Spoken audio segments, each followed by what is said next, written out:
Wala, malala na dito. Hindi, pero lakarin na lang natin sa gilid. Sayang eh. Konti pa, konti. Maulan na, lagay natin to.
Dito tayo ngayon sa may Bamban pa rin yata ito.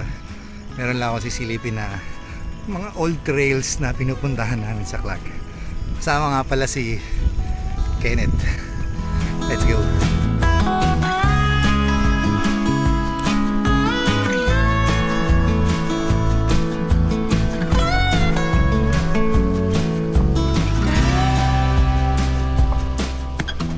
Andito pa rin kami sa Bamban, Tarlac. Sa labas lang ito ng Clark. Actually, bumaba lang kami sa Orange Bridge. Tapos after ng flyover ng Bamban, dumiretso lang kami hanggang sa papuntang Mainang. Yung malapit sa Goshen, after that, bumaba lang kami sa ilalim ng bridge at dumiretso dun sa off-road. Hindi ko alam kung sakop na ito ng Sitio Santo Niño, pero one thing is for sure, nandito lang kami sa Bamban, Tarlac.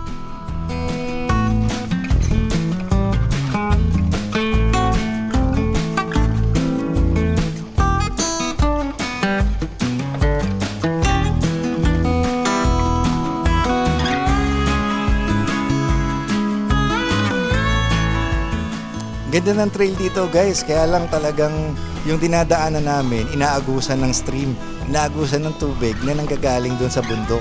Naalala ko tuloy yung sa Nueva Ecija nung nag-track ride kami sa may Bungabon. Pero ito, hindi naman malala, pero ganun pa man dinadaanan ng tubig, yung trail na double track.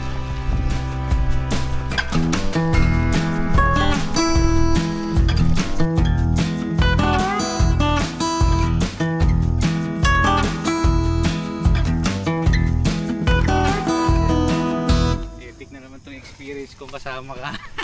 Ganda.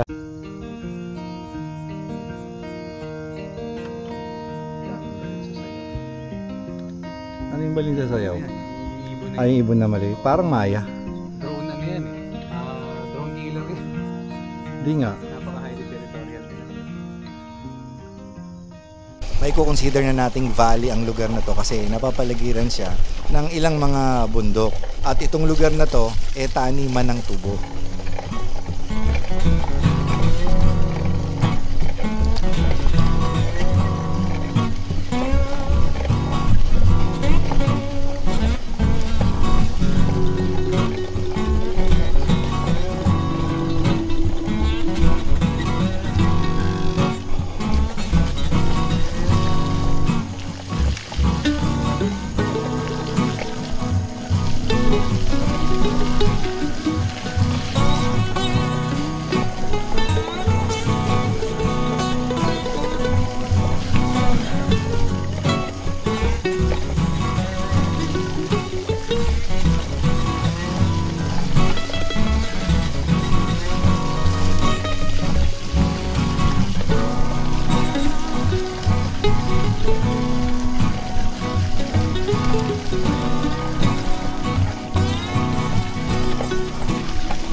Pero in fairness yung putik niya hindi siya peanut butter kasi may kasama siyang lahar tsaka buhangin.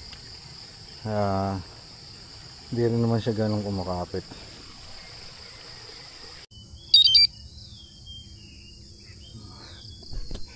Abort na, abort. Abort Wala, mission. malala na dito eh. Oo nga.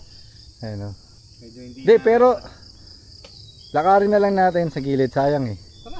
Konti pa, konti pa. Alam nyo guys kung bakit ako nandito. Gusto ko talagang silipin yung part na papuntang Sitio Batson. Kung natatandaan nyo, nung nakaraan, nagpunta ako sa Sitio Batson at sinilip ko yung river crossing. Gusto ko sanang dumiretso papunta naman sa part na ito. Kasi itong lugar na to, tatagos ito sa Sitio Batson. After ng mga gradual climb na ito na pasikot-sikot, merong itong pababang lusong na yung dating inaahon namin ng race. Ang labas nito, Sitio Batson.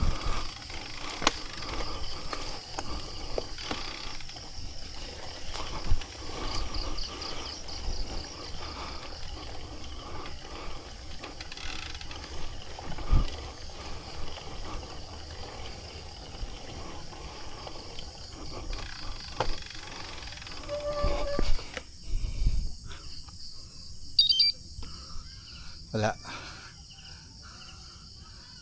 Let's go back. Balik na tayo sa ibang araw, sa ibang pagkakataon. Talagang ganun. Ayun, unfortunately guys, hindi na kami nakadiretso kasi pa-worse ng pa-worse yung condition ng trail. Kaya siguro babalikan na lang namin to sa ibang pagkakataon. Let's go. Sumabit po yung ano ko, yung drone ko. Grabe, nahanap namin ngayon, kanina pa.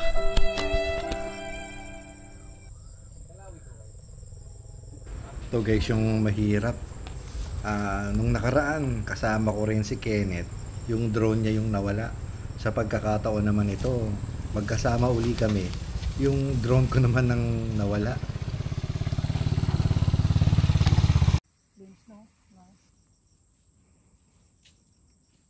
Ganyan lang po kataas.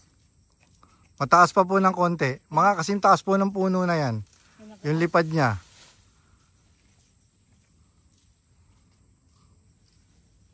Siguro 45 to 1 hour na kami naghahanap. Di talaga namin makita. Buti na lang mayroong ilang mga lokal na nagbagandang loob para tulungan kami. So yun. Wala, hindi pa makita yung drone. Bali nakisuyo na lang kami kay Sir Jimmy, lokal na taga rito. Bali babalikan ko na lang. Sana makita pa. Ganun pala yung pakiramdam na mawalan ka ng drone. Naalala ko si Kenneth. Ako ngayon yung nasa ganitong sitwasyon. Naunawaan ko na yung damdamin niya nung muntik nang mawala yung drone niya. Sana makita pa. Kasi hindi naman biro din yung halaga. At syempre yung mga videos na nakuha na, hindi ko na siya magagamit at sayang na din.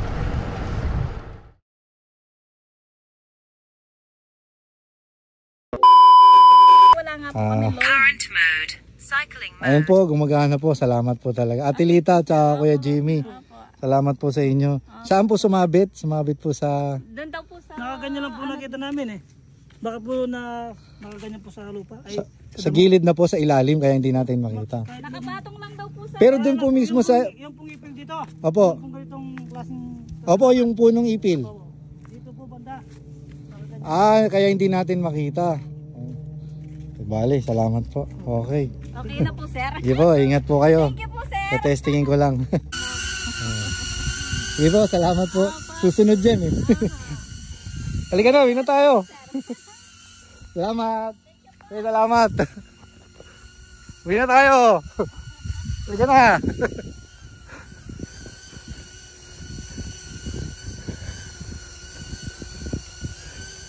Sabi ko sa'yo, huwag kang masyadong lalayo eh. Nahihirapan mo kami. Talaga tong drone na to. Alam nyo ba guys, actually nagka-problema na siya. Tapos kakabalik lang sa akin yan. Pangalawang labas pa lang nito. Kumbaga yung nakaraan, na-try ko siya. Doon nagpunta kami doon sa may mga mega dike. East side mega dike, west side mega dike. Ngayon naman, yan. Ginamit ko ulit ngayon sa adventure around this area. Tapos muntik pang mawala. Pero syempre salamat sa Diyos. Salamat din kay Kuya Jimmy, sa kay Ate Lita. Salamat sa mga nakakita. Let's go home!